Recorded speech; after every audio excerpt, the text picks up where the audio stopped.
Hello everyone and welcome back to your YouTube channel. तो आज उसी सीरीज़ में हम आज सेकंड नंबर की क्लास करेंगे। ठीक है, अभी इससे पहले मैं आपको बता देता हूँ, आपने कुछ अभी जो न्यूज़ देखी होगी ना कि यूपी पुलिस कांस्टेबल के लिए अभी जो एग्ज़ाम कैंसिल हो गया है, तो उसके लिए फिर से भर्ती बोर्ड नई कंपनी के टेंडर के लिए प्रक्रिया चालू कर रहा है। तो अब कुछ लोग ये सोचने लगेंगे कि अब एग्ज़ाम तो गया, ठीक है, कि मतलब 6 से 7 महीने में जो बताया है वो अब नहीं हो पाएगा। तो ऐसे आप भ्रम में मत रहिए। आपका एग्ज़ाम 101% मैं बता देता हूँ आपको, 101% जुलाई के आसपास आपका एग्ज़ाम हो जाएगा। और आप उसी को मान के तैयारी कीजिए जो आपको मैंने 4 महीने बताए हैं, ठीक है, क्योंकि अब कंपटीशन तगड़ा हो जाएगा। ठीक है, और ये वाली भर्ती आप ये मान लीजिए जिसके लिए लास्ट चांस है उसके लिए तो बिल्कुल ही लास्ट है। ठीक है, और मैं आपको बता देता हूँ इस वाली भर्ती ने इतना मतलब क्या बोलें आप, सब कुछ दिमाग ख़राब कर रखा है। तो ठीक है, ये मान के चलिए ये वाली 60,244 है, इसमें आप एक बार फाइनल सिलेक्शन ले लीजिए और बार बार का झंझट ख़त्म करिए। अब आज उसी सीरीज़ में मैं आपकी जीएस की क्लास फिर से लेकर आया हूँ। आज मैं आपको करवाऊँगा साइबर क्राइम। ठीक है, देख लिया होगा आपने, साइबर क्राइम, साइबर अपराध, जीएस की पीड़ा ख़त्म कर देंगे। एक एक क्वेश्चन आपको नोट से मिलेगा। अब ये आपने देखा होगा, अब से आई लव यू बोलना बंद। ये मैं बताऊँगा आपको क्यों ये बोलना बंद। उससे पहले बता देता हूँ, किसी भी पीडीएफ आपको चाहिए तो टेलीग्राम चैनल को ज्वाइन कर लीजिए। अभी मैंने कल की भी पीडीएफ नहीं दे पाई है, इसलिए मैंने बोला है कि टाइम टू टाइम पीडीएफ आपको नहीं मिल पाएगी, उसके लिए मैं थोड़ा सॉरी बोलता हूँ। ठीक है, इससे अच्छा आप थोड़ा नोट्स प्रिपेयर कर लीजिए अपने, इससे आपको बहुत फ़ायदा मिलेगा।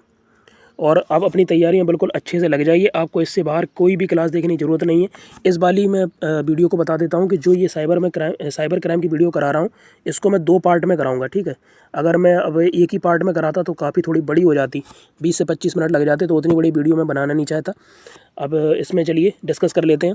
अभी मैं आपको क्वेश्चन बताया था, तो चलिए इसके क्वेश्चन का स्क्रीनशॉट लीजिए और इस वाले क्वेश्चन का मुझे आंसर कमेंट बॉक्स में करिएगा।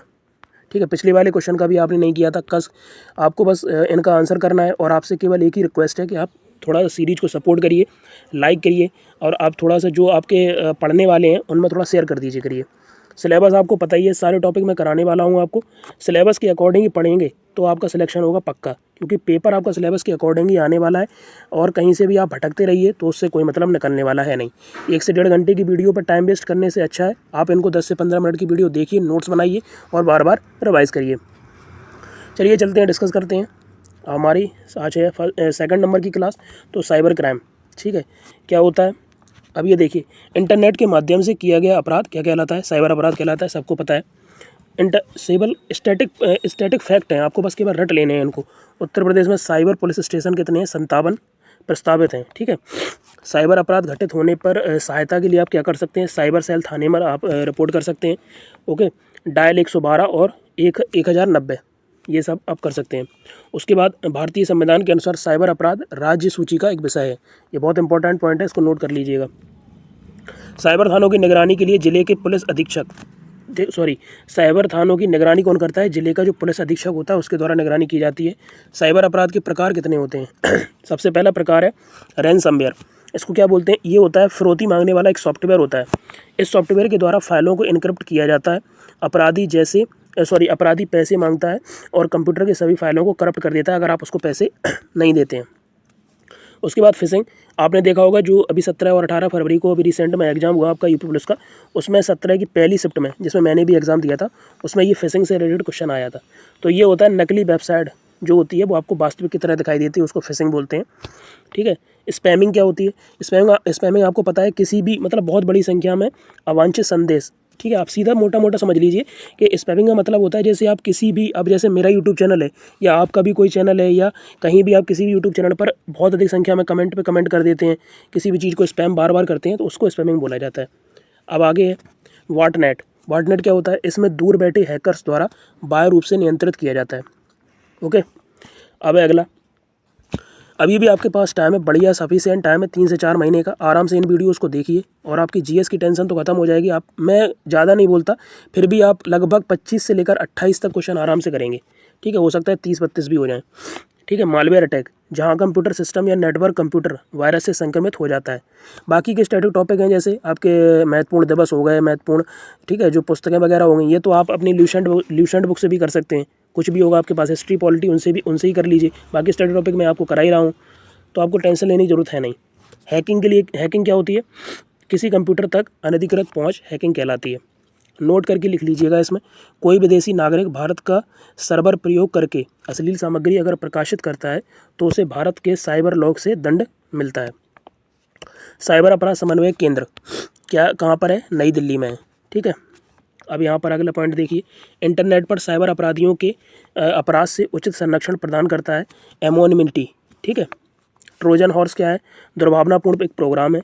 सलामी अटैक क्या होता है? सलामी धोखाधड़ी होती है एक ही लेन देन में नगण्य व अलक्षित ट्रोजन मालवेयर। जैसे कि आप कहीं पे मान लो शॉपिंग के लिए आपने कोई ऐप यूज़ कर रहे हैं, उसमें लाइन से आपको लगातार आपको एक टू सेम आपको काफ़ी सारे एड्स दिखाई दे रहे हैं लाइन से, तो इसको बोलते हैं सलामी अटैक। ठीक है, आपको समझ नहीं पाएंगे आप कौन सा रियल है। उसके बाद डेटा माइनिंग क्या होता है?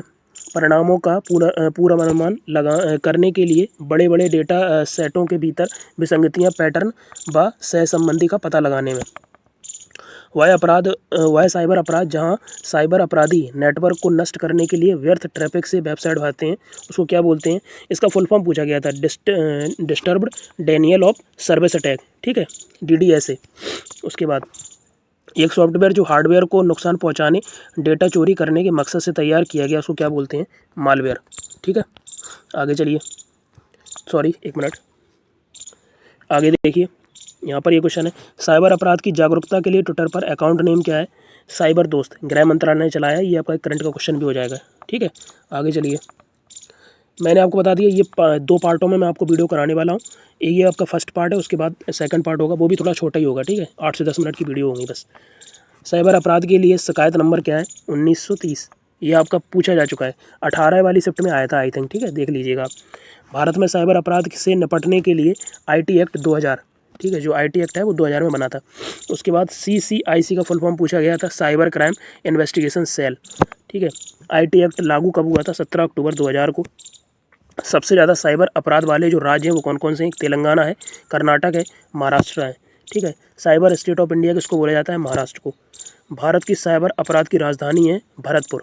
ठीक, भारत का पहला साइबर राज्य कौन सा है? भारत का पहला साइबर राज्य है, भारत में पहला अपराध, ठीक है, पुलिस स्टेशन 2001 में बेंगलुरु में बना था। ठीक है, जो पुलिस स्टेशन है वो बेंगलुरु में बना साइबर अपराध के लिए। ठीक है, ये क्वेश्चन। उत्तर प्रदेश में साइबर अपराध मुख्यालय कहाँ पर है? लखनऊ में। साइबर अपराध से संबंधित जो I4C है, साइबर अपराध से संबंधित I4C, आधुनिक भारतीय साइबर अपराध समन्वय के कुल घटक कितने हैं? 4। ठीक है, साइबर अपराध के लिए भारत की ऑफिशियल वेबसाइट कौन सी है? ये नोट कर लीजिएगा, cybercrime.gov.in। भारत में IT संशोधन अधिनियम 2008 में आया था। बुडापेस्ट कन्वेंशन किस लिए हुआ था? डेटा सुरक्षा अधिनियम के लिए। उसके बाद राष्ट्रीय साइबर सुरक्षा नीति 2013 में आई थी। मालवेयर का उपयोग करके सुरक्षा कमजोरियों का फ़ायदा उठाकर, ठीक है, एक PC पर अनधिकृत रिमोट एक्सेस क्या कहलाता है? बैकडोर। ठीक है, बैकडोर यानी पीछे से जो चीज़ अटैक की जाए उसको बैकडोर। ठीक है, एक सेकंड, ये देख लीजिए, कंप्यूटर वायरस द्वारा स्वयं की पुनरावृत्ति के लिए किस युक्ति का प्रयोग किया जाता है? स्पान। ठीक है, पढ़ लीजिएगा, बहुत ही इंपॉर्टेंट क्वेश्चन है ये। अब मैंने आपको इसका फर्स्ट पार्ट करा दिया है और मैं आपको फिर से बोलता हूँ ये वीडियो आपके लिए बहुत इंपॉर्टेंट होगी। एक भी क्वेश्चन आपका बाहर नहीं जाएगा और जब आपका पेपर होगा तो आप देख लीजिएगा एक एक क्वेश्चन आपको मिलेगा। वीडियो देखने के लिए थैंक यू। बाकी आप अपने दोस्तों के साथ थोड़ा शेयर कर दीजिए और चैनल पर अगर फर्स्ट टाइम आए हैं तो चैनल को सब्सक्राइब जरूर कर लीजिए। ठीक है, बस इतनी सी रिक्वेस्ट है। और जो मैंने आपको ये क्वेश्चन दिया है यहाँ पर रीजनिंग का, इसके क्वेश्चन का मुझे आंसर आप रिप्लाई में ज़रूर करिएगा। और अभी तो मैं इसका जो अभी मैंने आपको यहाँ पर बताया था, आपसे आई लव यू बोलना बंद, तो अभी मैंने इसका क्या है बता नहीं पाया है। अब जो इसका सेकंड पार्ट होगा उसमें अब जब इसको ख़त्म करेंगे तो आपको मैं उसमें एक्सप्लेन कर दूंगा। बाकी पढ़ते रहिए, मस्त रहिए। थैंक यू, जय हिंद और तैयारी में लगे रहिए।